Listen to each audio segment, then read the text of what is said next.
ఒక సినీ కవి ఏమన్నారంటే, ఊరు మారినా ఉనికి పోవునా, పేరు మారినా ఖ్యాతి పోవునా.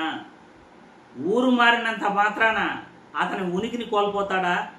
పేరు మార్చినంత మాత్రాన అతనికి ఖ్యాతి పోతుందా అని ఆ సినీ కవి రాసిన ఆ పాట ఇప్పుడు ఆంధ్రప్రదేశ్ రాష్ట్రంలో గుర్తొస్తూ ఉంది రాష్ట్ర ప్రజలకి అందరికీ కూడా.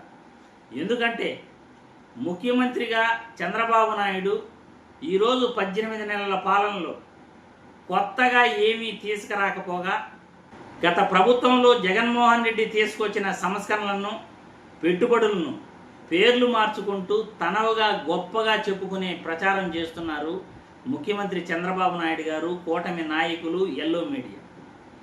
అందులో భాగంగానే జగన్మోహన్ రెడ్డి గత ప్రభుత్వంలో తీసుకొచ్చిన సంక్షేమ పథకాలన్నింటినీ కూడా దాదాపు 11 సంక్షేమ పథకాలని పేర్లు మార్చడం జరిగింది. గత ప్రభుత్వంలో రైతు భరోసా అనే పథకాన్ని ప్రవేశపెట్టి రైతులకి అండగా ఉంటే, ఈ ప్రభుత్వంలో రైతు భరోసా అనే పేరు మార్చి అన్నదాత సుఖీభవ అని, అమ్మఒడి పథకాన్ని తల్లికి వందనం పథకం అని, వాహనమిత్ర పథకాన్ని ఆటో డ్రైవర్ల సేవలో అని, దిశ యాప్ని శక్తి యాప్ అంటూ గత ప్రభుత్వంలో జగన్మోహన్ రెడ్డి తెచ్చిన పథకాలకి పేర్లు మార్చి మా పథకాలే అని చెప్పుకునే ప్రయత్నం చేస్తున్నారు. ఇప్పుడు విప్లవాత్మకమైన సంస్కరణలతో సచివాలయ వ్యవస్థను, ప్రజలకు పాలనను మనం దగ్గర చేయాలి, ఇంటి వద్దకు పరిపాలన తీసుకురావాలి అని జగన్మోహన్ రెడ్డి ఏదైతే ఒక గొప్ప వ్యవస్థను, సచివాలయ వ్యవస్థను తీసుకొచ్చాడో, ఆ సచివాలయ వ్యవస్థలో సచివాలయ కేంద్రాలు అక్టోబర్ 2వ తేదీ 2019లో ఆయన ప్రవేశపెట్టాడు. ఆ ప్రవేశపెట్టిన సచివాలయాలను ఇప్పుడు పేరు మార్చే ప్రయత్నంలో ఉన్నారు ఈ కూటమి ప్రభుత్వ నాయకులు. క్యాబినెట్లో మొన్న మాట్లాడుతూ స్వర్ణాంధ్ర కేంద్రాలుగా మనం పేరు మార్చాలి అని మొట్టమొదట అనుకుని, దాని తర్వాత మనం విజన్ 2020 అని అన్నాము. ఇప్పుడు ఒక విజన్తో మనం ముందుకెళ్తున్నాము. విజన్ కేంద్రాలుగానే మనం ఆ సచివాలయాలను పేరు మారుస్తాము అని రాష్ట్రంలో 15,004 సచివాలయ కేంద్రాలని విజన్ యూనిట్లుగా పేరు మారుస్తూ నిర్ణయం తీసుకోవటం జరిగింది. ఇప్పుడు మీరు పేర్లైతే మార్చారు, కానీ సినీ కవి అన్నట్లు పేర్లు మార్చినంత మాత్రాన జగన్మోహన్ రెడ్డి తీసుకొచ్చిన పథకాలను ప్రజల గుండెల నుండి మీరు తీసేయగలరా? ఊరు మారినంత మాత్రాన ఉనికిపోతుందా? అతను ఊరు మారినంత మాత్రాన అతను పలానా ఊరు వాడు అని చెప్పుకోకుండా ఉంటారా? జగన్మోహన్ రెడ్డి గత ప్రభుత్వంలో ఏదైతే సంక్షేమ పథకాలు తీసుకొచ్చాడో, మీరు ఎన్ని పేర్లు మార్చి ఇచ్చినా కానీ దాన్ని రైతు భరోసా అని అంటారు. రైతులకి ఇస్తే, పిల్లలకి ఇస్తే అది అమ్మఒడే అని అంటారు. ఆటో వాళ్ళకి ఇస్తే అది వాహనమిత్ర. జగన్మోహన్ రెడ్డి తెచ్చాడరా, ఆయన గొప్ప నాయకుడు.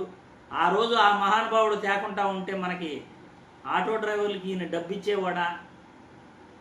ఆయన తెచ్చాడు కాబట్టి ఈయన ఇస్తున్నాడు అని అంటారు. సచివాలయ దగ్గరికి వెళ్ళినప్పుడల్లా ఇది విజన్ యూనిట్లన్నీ మార్చారా, ఆ మహానుభావుడు కదా సచివాలయాలుగా ఆయన తీసుకొచ్చింది, చూడరా కాలం ఎలా ఉందో, సచివాలయాలను విజన్ యూనిట్లని ఈయన పేరు మార్చేశాడు, ఇది దారుణం కదరా అని మాట్లాడుకుంటారు సచివాలయాల దగ్గరికి వెళ్ళినప్పుడు. మీరు పేర్లు మార్చినంత మాత్రాన జగన్మోహన్ రెడ్డి తీసుకొచ్చిన వ్యవస్థలు మారిపోవు, జగన్మోహన్ రెడ్డి ఖ్యాతి కూడా ఎక్కడికి పోదు అని చంద్రబాబు నాయుడు గారు, ఈ కూటమి ప్రభుత్వం తెలుసుకోవాలి. గోడలకు రంగులు కొట్టేసినంత మాత్రాన సచివాలయ కేంద్రాలు చంద్రాలయాలుగా మారిపోతాయా? గోడలకి విజన్ యూనిట్లు అని బోర్డులు రాసినంత మాత్రాన అవి సచివాలయాలు జగన్మోహన్ రెడ్డి తెచ్చినటివి అని ప్రజలకు గుర్తు రాకుండా పోతాయా? జగన్మోహన్ రెడ్డి తీసుకొచ్చిన సంస్కరణలు ఈరోజు పేర్లు మార్చుకుని నావి అని చెప్పుకుంటూ చంద్రబాబు ప్రభుత్వ పరిపాలన చేస్తున్నాడు అంటే, జగన్మోహన్ రెడ్డి ఎంత గొప్పగా గత ప్రభుత్వంలో పరిపాలించాడో, చంద్రబాబు నాయుడే జగన్మోహన్ రెడ్డిని ఫాలో అవుతున్నాడు అంటే, జగన్మోహన్ రెడ్డి యొక్క గొప్పతనం గురించి మనం చెప్పాల్సిన పనిలే. చంద్రబాబు నాయుడే ప్రజలకు చెబుతున్నాడు. కూటమి ప్రభుత్వమే జగన్మోహన్ రెడ్డి యొక్క గొప్పతనాన్ని చూపిస్తూ ఉంది. చంద్రబాబు నాయుడు ఈరోజు చాలా తప్పు చేస్తున్నాడు. ఇలా చేయటం నయవంచన అవుతుంది, నైతికంగా దిగజారుడుతనం అవుతుంది అని చంద్రబాబు నాయుడు గుర్తుపెట్టుకోవాలి.